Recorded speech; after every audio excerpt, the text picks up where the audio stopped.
მოგესალმებით, მეტრონომის სტუმარია პატრიარქი სტიქაროსანი რეზი ძნელაძე. გამარჯობა რეზი. გამარჯობა. მადლობა მოგბრძანებისთვის. მადლობა თქვენ მოწვევისთვის. დღევანდელი საუბარი შეეხება პატრიარქ ილია მეორეს, რომლის სახელით თანამედროვე საქართველოს ისტორიის ერთ-ერთ ყველაზე ხანგრძლივ და მნიშვნელოვან ეპოქას უკავშირდება. ილია მეორე მრავალი ათწლეულის განმავლობაში იყო ქართული მართლმადიდებელი ეკლესიის წინამძღოლი, სულიერი ლიდერი, რომელიც საზოგადოების სხვადასხვა ნაწილს აერთიანებდა. მისი სიტყვაც ხშირად განსაზღვრავდა საზოგადოებრივ განწყობას და ხდებოდა ხოლმე ეპოქის მნიშვნელოვანი გამოხატულება. ხშირად მასზე საუბარი უკავშირდება დიდ ისტორიულ მოვლენებს და მის ავტორიტეტს, მაგრამ ადამიანებს აინტერესებთ როგორი იყო ის მხარე, რომელიც არ ჩანდა ოფიციალურ სივრცეში. მოდი საუბარი დავიწყოთ იმით, თუ თქვენი შთაბეჭდილება როგორი იყო ილია მეორეზე და როგორ დაიწყეთ მასთან მსახურება. დიახ, კი ბატონო. პირველ რიგში ყველას გისამძიმრებთ, ვიზიარებ, ყველა მოზიარები ვართ ახლა. ამ ტრაგედიის ამ ცუდი ამბის მოკლედ და პირველ რიგში იმით რომ დავიწყოთ ჩვენი შეხვედრა, ჩემი შეხვედრა იყო ძალიან პატარა ასაკში. პირველად მე შევიმოსე 2000 წელს, მაშინ ძალიან პატარა ვიყავი, 5 წლის ვიყავი და ჩემი შეხვედრაც პირველი და ჩემი ემოციაც პირველი, აი იქ იყო, რომ მე საკურთხეველში შემეყვანეს და უწმინდესმა სტიქაზე ნაკურთხ წყალი მისხურა. ეს იყო ისეთი ემოცია, რომელიც იმ მომენტში შეიძლება ბავშვური გადმოსახედიდან გავიგე, მაგრამ ცხოვრების ყველა ეტაპზე გავდიოდი, ვიზრდებოდი. ხვდებოდი თუ სად ვიყავი, ვის ვემსახურებოდი, რამხელა პასუხისმგებლობა მასთან ურთიერთობა და რამდენად გიოლებს ყველაფერს. ეს ადამიანი იყო პირველ რიგში შემომსუბუქებელი ყველაფრის. იმიტომ რომ შენ ვერ გრძნობდი ადამიანი, რომელიც მასთან ურთიერთობდა და რაღაცა პასუხისმგებლობა გააქვს, მაგრამ შენ ცნობებსაც უშვებ, არის მომენტი ეს ბუნებრივი ადამიანები ვართ ყველა. მისგან რაღაც ზედმეტ შეცდომას და შენიშვნას ისეც ვერ მიიღებდი, რომ შენთვის შეიძლება დამთრგუნველი ყოფილიყოს, ან დამაბკოლებელი რამის პირიქით.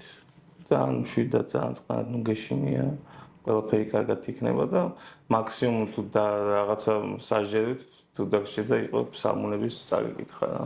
აი ესეთი ურთიერთობა იყო და პირველი ეტაპი მაშინ სამება საერთოდ არ იყო გახსნილი, ჩვენ ვიყავით სიონის საპატრიარქო ტაძარში და იქ ვსახურობდით.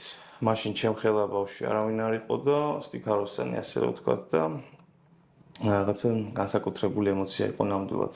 რაც შეეხება უწმინდესის ღვაწლს და უწმინდესის ავტორიტეტს, მისი ავტორიტეტი ნამდვილად შეუვალი არის ყველაზე ალბათ ყოველთვის ყველაზე ქართული ხალხისთვის ყველაზე საიმედოც, ყველაზე საყვარელი ადამიანიც ყოველთვის უწმინდესი იყო ხოლმე და ეს ბუნებრივიც იყო, ეს დათესა მან ყველა ადამიანში, ყველა ოჯახში და ჩვენ თუ დავინახეთ ეს დღეები რაც ხდებოდა სამების საკათედრო ტაძარში. მთელი საქართველო იყო კი, თუ მთელი არა, იმიტომ რომ აი დარწმუნებული ვარ ჩვენ გქონდა რაღაც მოლოდინი, როცა გადავასვენეთ უწმინდესი, რომ ნუ აუცილებლად ახლა იქ მოსაწესრიგებელი იყო, ხო? იქ თავიდანვე იმდენი ხალხი იყო, უბრალოდ ამის მოწესრიგება იმ მომენტში შეუძლებელი იყო და ველოდებოდით რაღაცა ხალხის ნაკადი შემცირდება და იქნება აი რაღაცა ხალხის ნაკადიც რო შემცირდება, ჩვენც რაღაც მოვაწესრიგოთ ეს ჯებირები, ბარიერები, რომ ხალხმა ნუ ცოტა დაალაგებულად შეძლოს შემოსვლა.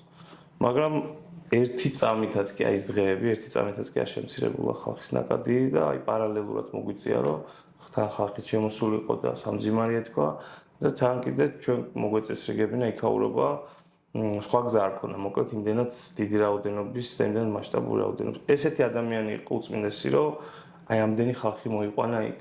სხვა რელიგიის წარმომადგენლები. მათ შორის.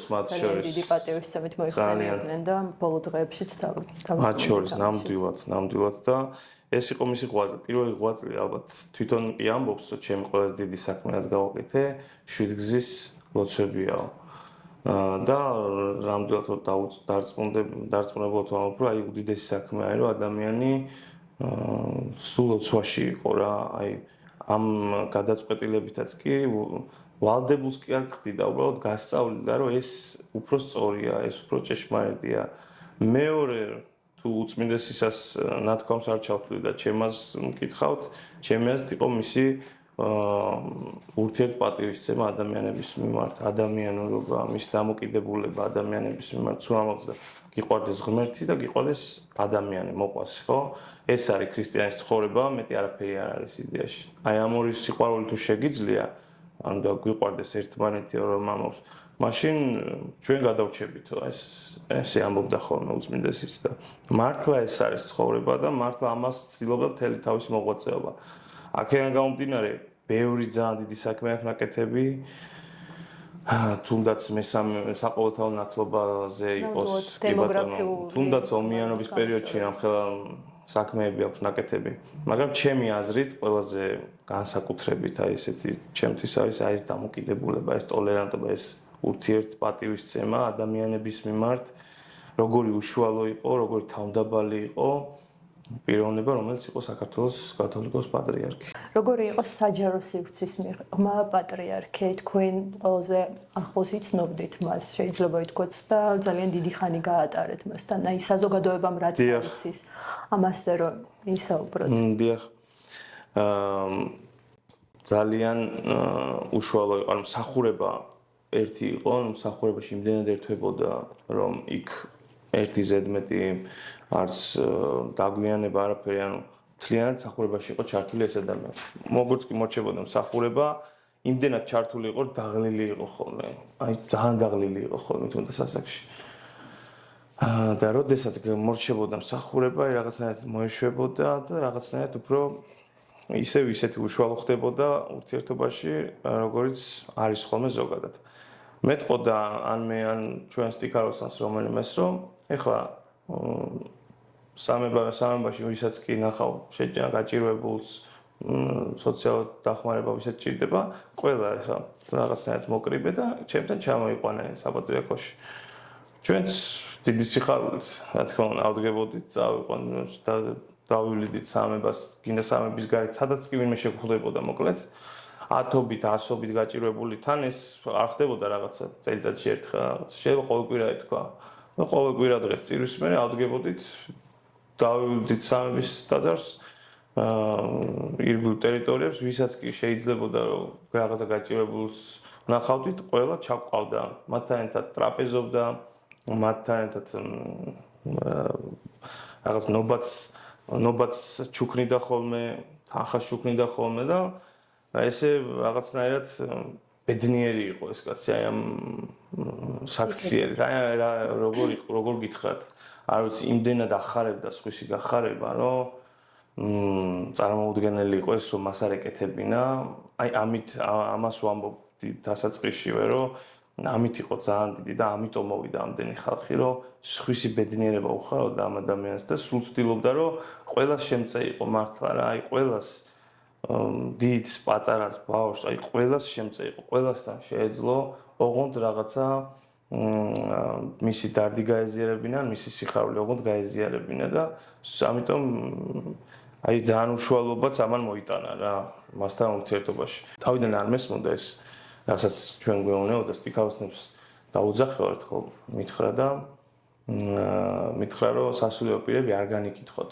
მათო ძალიან მძიმე ჯვარი აქვთო და თქვენ ვერ გაუგებთო ამას. ასე რომ ნუ განიკითხავთო, იმიტომ რომ თქვენ თვითონ ხართ მადლშიო და მადლმა იცის დაწვაო. ანუ რასაც ვერაფასებო, რაც გაქვს და ვერაფასებო, ისიც წაგერთმევო. აქედან გამომდინარე თქვენ ემსახურეთ წმინდა ტრაპეზს და ნუ განიკითხავთ, იმიტომ რომ ჩვენ ხო ზოგადად ხალხი ესე ვართ, რომ რაღაცა თითქოს ღვთლის ცუდ საქციელზე ჩვენ ვიოლებთ ცხოვრებას, ხო? თითქოს იმან დააშავა და მე რო დავაშავო რა. არა და იმ ხელა ჯვარი აქვს აღებული თავის თავზე. შეიძლება მომენტში ვერ გამომკლავდეს, მომენტში რაღაცა ადამიანია ისიც და ვერ მიიღოს, ვერ დაიტიოს. აქედან გამომდინარე ჩვენი განკითხვით იმას რას ვავნებთ, ისე ჩვენ თავს ვავნებთ, ხო? ყველა ვარიანტში. აქედან გამომდინარე აი ეს სიტყვებიც, მაგრამ მითხრა, რომ არ განიკითხოთ სასულიერო პირები, ну ზოგადად არ განიკითხოთ არავინ, მაგრამ ძალიან რთულია, ერთ-ერთი ყველაზე რთული და რაღაცა დაუღწეველი ცოდვა არის, რომ არ განიკითხო ადამიანი. რთული პერიოდის დროს ტრაგედიები ვინც გადაიტანეს, მათთვისაც ნუგეშის მიმცემი ბევრმა შვილო გარდაცვლილმა მშობელმა გაიხსენა როგორ მივიდნენ პატრიარქთან და როგორ პოვეს შვება მასთან საუბრის შემდგომ. ეს უნარიც ჰქონდა მას, რომ ყველა ადამიანი რაღაცნაირად დაემშვიდებინა. ჩვენი მეგობარი, ჩემხელა ბიჭი, უწმინდესი სტიქაროსანი ლევონ ბორდიშვილიც ესე გარდაიცვალა მოულოდნელად სამწუხაროდ და უწმინდესი ამ მომენტში როგორც ჩვენი მეგობარი, როგორც ჩვენი მამა ისე დაგვიდგა გვერდში. წარმოვიდა ჩვენთან ერთად საავადმყოფოში რეანიმაციაში შევიდა ოჯახი მოინახულა იმ მომენტში როცა კრიტიკული იყო მისი მდგომარეობა. წირვიდან წავედი ჩვენ დამირეკა მეგრად ლევანის მამამ დამძიმდა მდგომარეობაო და წირვიდან წავედით და შებრძანდა რეანიმაციაში იქაურ ლევანის დაუცა და ვინც იყო რეანიმაციაში ყველა დაუცა რომ წამოვიდა დაისვენა უწმინდესმა რომ გაიღვიძა სისხლი ჭირდებოდა მოკლედ ბევრი და დედაოს დაუძახა და თუ სისხლი ჭირდებაო დაურეკეო ბიჭებსო და თუ სისხლი ჭირდებაო მე გადავუსხავ და უწმინდესო გარდაიცვალა უკვე სამწუხაროდ რომ გაიღვიძა უკვე გარდაცვლილი იყო ლევანი და ძალიან განიცადა სურათიც უდევს დედამისის და მამამისის გვერდით ლევანის სურათი უდევს დღემდე იქიდება ძალიან განიცადა მე მეძახდა ყოველ დღე მაყოლებდა ლევანის ისტორიებს როგორ ცხოვრობდა თვითონ როგორ ნერვიულობდა როცა უწმინდეს ემსახურებოდა და რა კარგი ბიჭი იყო მე პანაშვიდიც მოგძანდა პანაშვიდიც გადაუხადა და რაც მთავარია თავის ლევანის მშობლებისთვის იყო უდიდესი მოგეში ეს პიროვნება ფაქტიურად გამოიყვანა ამ მდგომარეობიდან არა მარტო ლევანის მშობლები ძალიან ბევრი შვილმკვდარი დედა მათთან იკრიბებოდა შეკრიბავდა მივიდოდა და დაუწყებდა ლაპარაკს ეუბნებოდა რომ ბერადი ჩაიცით ნუ იცნობთ შევებს თქვენ შევებს ეს არის ამიტომ სულ ანუ გეშებდა ელაპარაკებოდა შეიძლება 1 საათობით ესაუბრა ერთი ადამიანისთვის ხო და თანამშრომლები ყავს ისეთი რომელსაც არქივის თანამშრომელი არქივის უფროსია საპატრიარქოსი რომელსაც ორი შვილი დაეღუპა სამწუხაროდ და იმ მომენტში როდესაც აი თვითონაც ყვება ეს ქალბატონი ინტერვიუში რომ როდესაც მე აბსოლუტურად ერთმენა დავკარგე და აბსოლუტურად დავგმე ღმერთიო ღმერთმა მაპატიოსო მაშინ გამოჩნდა უწმინდეს და თან სახში მივიდა უწმინდეს იმ მომენტში და ფაქტობრივად გადაარჩინა ესენი აპირებდნენ ალბათ თვითმკვლელობას იმდენად უკვე ისე ძიმედ ქონდა სიტუაცია და ესეთი ბევრი შემთხვევა რომელსაც გადაარჩინა უწმინდესმა ეს ხალხი რომ განაგზეს მათ ცხოვრება მიუხედავად ამ ხელა ტვირთის ამ ხელა სიმძიმის მიუხედავად მაინც განაგზეს ცხოვრება და ეს აბსოლუტურად დიდი ნაწილი რა თქმა უნდა თავიანთი დამსახურება მაგრამ უწმინდესის დამსახურებაც არის რომ ამ ადამიანმა შეძლეს და ესეთ რთულ მომენტში გააგრძელეს ცხოვრება თავისი შვილებისთვის და რა თქმა უნდა ეკლესიისთვის უწმინდესისთვის განაგრძეს ცხოვრება მოკლედ ესე რა ვთქვათ რა საგებია ვილიამ მეორის ყველაზე დიდი ღვაწლი რა არის თქვენი აზრით და როგორ შეძლო მან ეკლესიის შეცვლა და გაძლიერება პირველ რიგში მე უფლება არ მაქვს უწმინდესის სიტყვას რაღაცნაირად პატივი არცე თავისივე სიტყვით ამოხსო ჩემი ყველაზე დიდი გაკეთებული საქმე არის შვიდგზის ლოცვა აბსოლუტურად ვეთანხმები ამ ადამიანს და ჩემი აზრითაც მისი ყველაზე დიდი საქმე არის შვიდგზის ლოცვები რომელიც მან ქართულ ხალხს მოუტანა 77 წელს ერთ-ერთი ინტერვიუ იყო მრევლი ყვებოდა რომ როდესაც 77 წელს გარდაიცვალა დავით მეხუთე უწმინდესი პატრიარქი სანამ ილია მეორე გახდებოდა წინა პატრიარქი მივდიოდით და ტაქსის მომკითხა პატრიარქი რა არისო ანუ რას ნიშნავს პატრიარქია და ფაქტი ის თუ რა დატოვა ჩვენ ალბათ დღევანდელმა დღეებმა დაგვანახა რომ რა ეკლესია ჩაიბარა რა ხუთი მღვდელმთავრით ჩაიბარა ეს ეკლესია ხუთი მღვდელმთავარი პატრიარქიანად იყო და რა ეკლესია დაუტოვა ქართულ ხალხს ანუ ეს პირველ რიგში რისი მთქმელი არის ჩემი აზრით რომ ერთიანობას თუ ვნახავთ ქართველები ნახავთ ეკლესიაში ქრისტესთან თუ ნახავთ ჩვენ ერთიანობას, იმიტომ რომ ვერც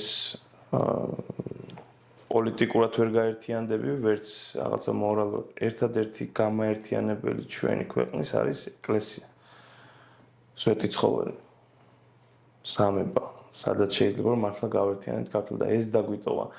ეკლესიაში მცხოვრებ ნაღვაწ ადამიანმა ეს შეძლო, რომ მთელი საქართველო მოიყვანა მის პანაშვიდზე, ესე რომ ვთქვათ და ეს არის ალბათ ყველაზე დიდი რაც დატოვა ამ ადამიანმა, რომ შეიძლებოდა ცხოვრებაში ვერ ეხილა უბრალოდ ამდენი ხალხი, მაგრამ რომ შემეძლოს რამის თქმა, ვეტყოდი, რომ უწმინდესო თქვენ რაც ყველაზე ძალიან გინდოდათ ეს ჩვენ ნახეთ გამთლიანებული, გაერთიანებული საქართველო როგორ მოდიოდა თქვენთან. ალბათ აი ამას აუცილებლად ვეტყოდი. იმ მადლიერების და იმ სიყვარულის მერე, რასაც გამოხატავდი, ალბათ ამას აუცილებლად ვეტყოდი, რომ შემეძლოს მის თქმა. უღრმესი მადლობა რეზი. ნამდვილად ბოლო დღეებმა ჩვენ დაგვანახა რა ეპოქალური პიროვნება იყო პატრიარქი ილია მეორე და რამხელა მემკვიდრეობა დაუტოვა მთელს ეს.